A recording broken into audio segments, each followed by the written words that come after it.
좋아요와 구독, 알림 설정까지 부탁드립니다. 여러분의 작은 클릭이 큰 힘이 됩니다. 2025년 배드민턴 팬이라면 누구나 한 번쯤 떠올릴 그 이름. 바로 안세영입니다. 올해 단내 번밖에 지지 않은 그야말로 압도적이라는 말도 부족한 시즌을 보낸 그녀가 이제 마지막 무대 HSBC BWF 월드투어 파이널에서 시즌 11번째 우승에 도전합니다. 단일 시즌 11회 우승. 남녀를 통틀어 역대 최고 수준의 기록에 도전하는 이 순간 우리는 지금 스포츠 역사 한가운데 서 있습니다. 2025년 내내 안세영은 믿기 어려울 만큼 완벽한 흐름을 보여왔습니다. 시즌 첫 대회였던 말레이시아 오픈에서 기세를 올리더니 인도 오픈, 오를레앙 마스터스, 전용 오픈, 인도네시아 오픈, 일본 오픈, 중국 마스터스, 덴마크 오픈, 프랑스 오픈, 그리고 호주 오픈까지. 그냥 우승이 아니라 거의 연속적으로 모든 대회에서 정상에 서며 어느새 시즌 10관왕에 올랐습니다. 지난해 자신이 세웠던 단일 시즌 9승 기록도 가볍게 넘어섰죠. 단순히 잘한다는 말로는 표현이 안 됩니다. 누가 경기 전 안세영이 오늘 이길까? 라고 묻는다면 사람들은 지는 게 더 뉴스다 라고 답할 정도였으니까요. 이번 시즌 성적표는 더욱 놀랍습니다.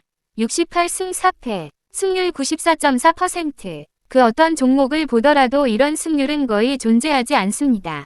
중국 언론조차 혀를 내둘렀습니다. 린단과 리총웨이 같은 배드민턴의 메시 호날두로 불리는 전설들이 한 시즌 최고 승률을 기록했을 때가 92%대였고 남자 단식의 절대 강자 모모타 겐토조차도 91.78%였습니다.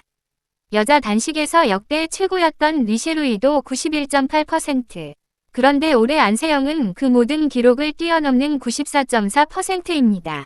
이건 단순한 우승 기록이 아니라 종목 자체의 역사를 다시 쓰는 단계에 들어섰다는 말이죠. 하지만 이제 남은 건 딱 하나. 모든 걸 마무리하는 왕중왕전, 월드투어 파이널입니다.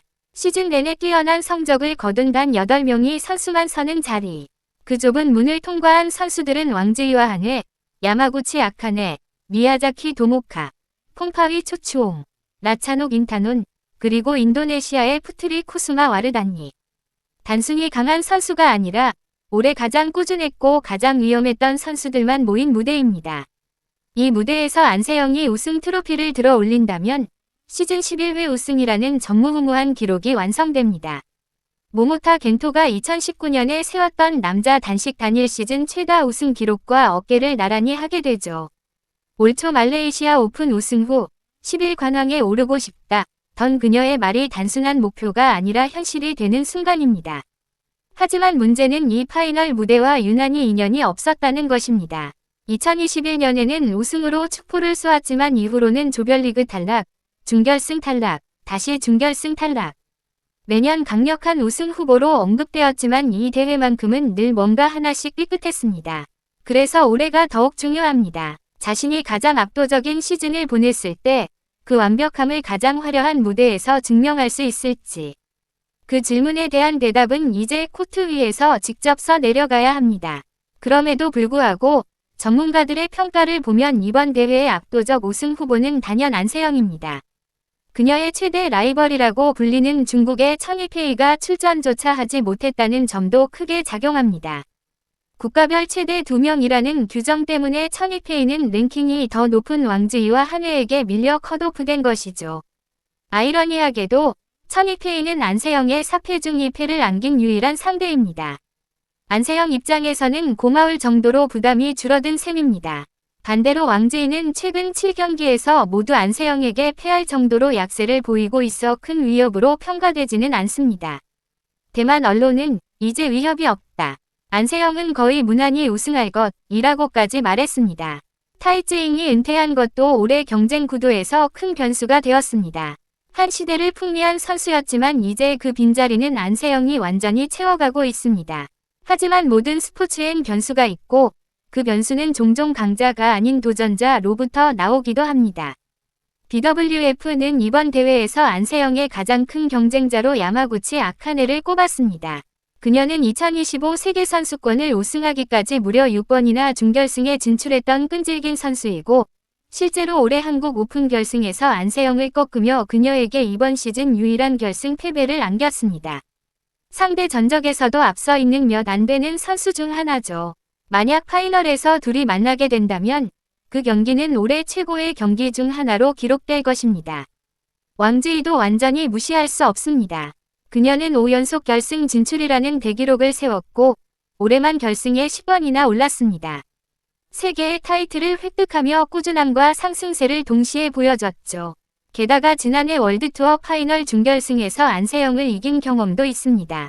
안세영을 이기기 위해 필요한 게 무엇인지 안다 는 평가가 나오는 이유입니다. 그렇지만 우리가 잊지 말아야 할 사실이 있습니다. 올해의 안세영은 단순히 강한 선수가 아니라 상대가 전략적으로 완벽하게 준비해와도 그것을 다시 뛰어넘는 격을 보여주고 있다는 것입니다.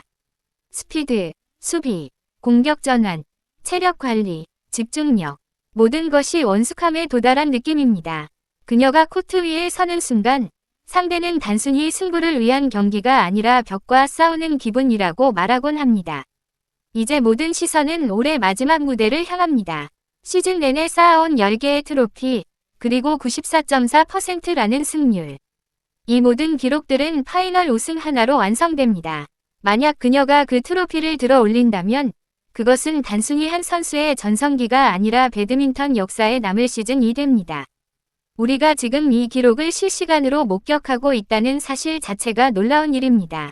그리고 그 결말이 어떻게 끝날지는 오직 단 하나의 경기, 단 하나의 순간, 단 한 번의 스윙에 달려 있습니다.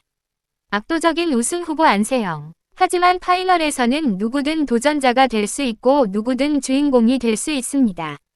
이번 무대에서 그녀가 과연 마지막 한 조각을 완성하며 시즌 11 관왕의 절대 기록을 세울 수 있을지 전 세계 팬들이 숨을 죽이고 지켜보고 있습니다. 지금 우리가 보고 있는 건 단순한 스포츠가 아닙니다. 위대함이 완성되는 순간입니다. 여러분도 그 역사의 한 장면을 함께 지켜봐 주세요.